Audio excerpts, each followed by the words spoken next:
অসমৰ মুখ্যমন্ত্ৰী ডক্টৰ হিমন্ত বিশ্ব শৰ্মা ডাঙৰীয়াই আজি কা আন্দোলন সম্পৰ্কত যি মন্তব্য কৰিছে ই ধিক্কাৰজনক, ই গৰিহণাজনক আৰু অনুসূচিত জাতি যুৱস্থ পৰিষদ অসম আৰু নৱগঠিত 10টাতকৈ অধিক জাতীয় জনগোষ্ঠীয় সংগঠনৰ কা বিৰোধী মঞ্চ, কা বিৰোধী জাতীয় মঞ্চৰ তৰফৰ পৰা এই কথাটো আমি প্ৰতিবাদ জনাইছোঁ, ধিক্কাৰ জনাইছোঁ আৰু গৰিহণা দিছোঁ। কাৰণ ডক্টৰ হিমন্ত বিশ্ব শৰ্মাই যি কথাটো কৈছে যে কা সংকটত উত্থাপন হওঁতে বা কা আইন যেতিয়া আপোনাৰ প্ৰেম হৈছিলে সেই সময়তে অসমৰ ৰাইজে প্ৰতিবাদ কৰিব লাগিছিল বুলি কৈছিলে। অসমত 2018 চনৰ পৰা কেব আৰু কাৰ বিৰোধিতা কৰি অসমৰ জাতীয় জনগোষ্ঠীয় দল সংগঠনসমূহে অসমৰ ৰাইজে অহৰহ নিৰৱচ্ছিন্নভাৱে আন্দোলন কৰি আছিলে। এই আইন বাতিল কৰাৰ বাবে প্ৰতিবাদ কৰি আছিলে, প্ৰতিৰোধ আন্দোলন গঢ়ি তুলিছিল।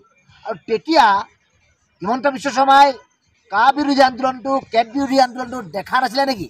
তেওঁ কণা নে বোবা? ডক্টৰ হিমন্ত বিশ্ব শৰ্মা পুনৰবাৰ সুধিছোঁ, তেওঁ কণা হ'ল নে বোবা হ'ল যে কা বিৰোধী আন্দোলন 18 চনত চলি থাকোঁতে এতিয়ালৈকে তেওঁ দেখাও নাই, শুনাও নাই?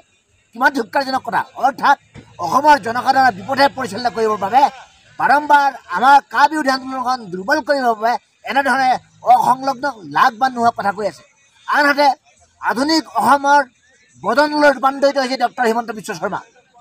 এই ডক্টৰ হিমন্ত বিশ্ব শৰ্মাই বিদেশৰ পৰা বঙালী হিন্দু নাগৰিক আনি, বাংলাদেশৰ পৰা হিন্দু বেংগলী নাগৰিক আনি কেৱল মাত্ৰ ভোট লৈ 2024 চনৰ নিৰ্বাচনৰ বতৰি পাৰ হৈ আজীৱন তেখেতে আপোনাৰ বিজেপি শাসন কৰিব বিচাৰিছে।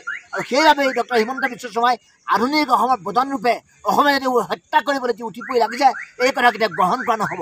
আৰু আমি সকীয়াই দিছোঁ কা বিৰোধী আন্দোলন চলি থাকিব আৰু তীব্ৰতৰ হ'ব। যিমানে যি নহওক কিয় কা বিৰোধী আন্দোলন অহৰহভাৱে চলিব আৰু কা আইন বাতিল নকৰালৈকে এই আন্দোলন অপৰিৱৰ্তিতভাৱে অসমৰ জনসাধাৰণে জাতীয় জনগোষ্ঠীয় সংগঠনসমূহে নিৰৱচ্ছিন্নভাৱে আগবঢ়াই নিব।